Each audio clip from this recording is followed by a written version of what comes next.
Unabii wa kushangaza kutoka nchini Kenya wamshtua Rais Samia Suluhu. Hujambo na karibu kwa taarifa zetu za Kenyascope, na ikiwa ni mara ya kwanza umefika hapa, kumbuka kusubscribe.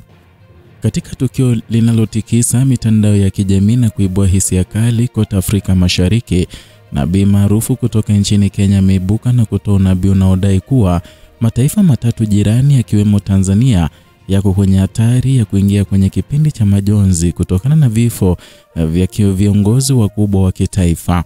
Nabii huyu amefahamika kama Prophet Tito alieleza kuwa alipokea maono hayo siku kadhaa kabla ya matukio ya hivi karibuni ambayo yamekuwa gumzo mitandaoni.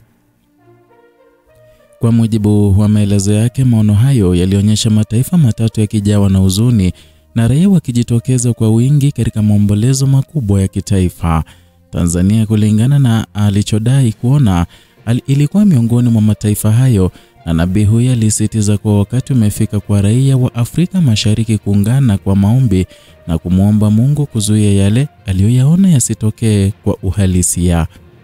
Taarifa hizo ziliibuka wakati ambapo mitandao ya kijamii imekuwa ikipokea mijadala mikubwa kuhusu afya na mustakabali wa baadhi ya viongozi mashuhuri wa ukanda huu, ingawa kuna uthibitisho wowote rasmi wa tukio linaloendana na unabii huo. Ujumbe huu wa nabii Tito umechochea hofu na kiwewe nchini Tanzania na maombi na mijadala mikali mitandaoni. Baada ya video yake kusambazwa kwa kasi kupitia TikTok, Facebook na YouTube, baadhi ya watumiaji wa mitandao walionekana kuamini unabii huo, wakichukulia kuwa ni ishara ya kiroho, huku wengine wakipinga vikali wakisema ni mbinu ya kujitafutia umaarufu. Wafuasi wake kadhaa waliandika kuwa wanachukulia ujumbe huo kwa makini na wameanza maombi ya pamoja kwa ajili ya viongozi wao. Hata hivyo, wachambuzi wa masuala ya dini na jamii wameonya dhidi ya kuchukulia kila unabii kwa hisia, wakisisitiza umuhimu wa kufanyia kazi taarifa kama hizo kwa hekima na tahadhari. Wengine wamedai kuwa matukio kama haya mara nyingi hutumika kuvuta hisia za watu, hasa wakati wa misukosuko ya kisiasa au kijamii.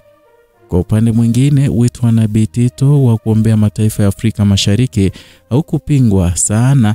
Wengi walisema kuwa katika kipindi ambacho bara linakumbwa na changamoto za kiuchumi, mizozo ya kisiasa na migogoro ya kijamii, basi maombi ni jambo muhimu zaidi.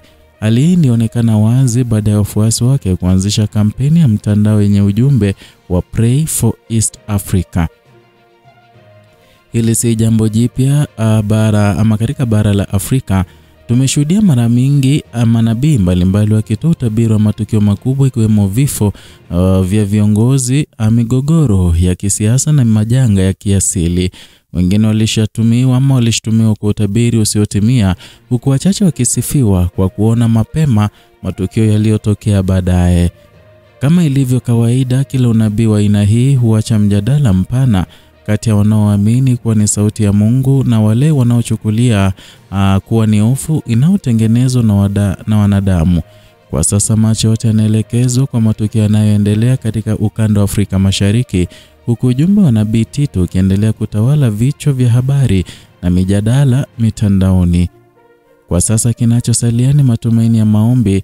Endelea kufuatilia Kenyascope kwa taarifa zaidi kuhusu maendeleo ya unabii na matukio mengine makubwa kutoka Afrika Mashariki.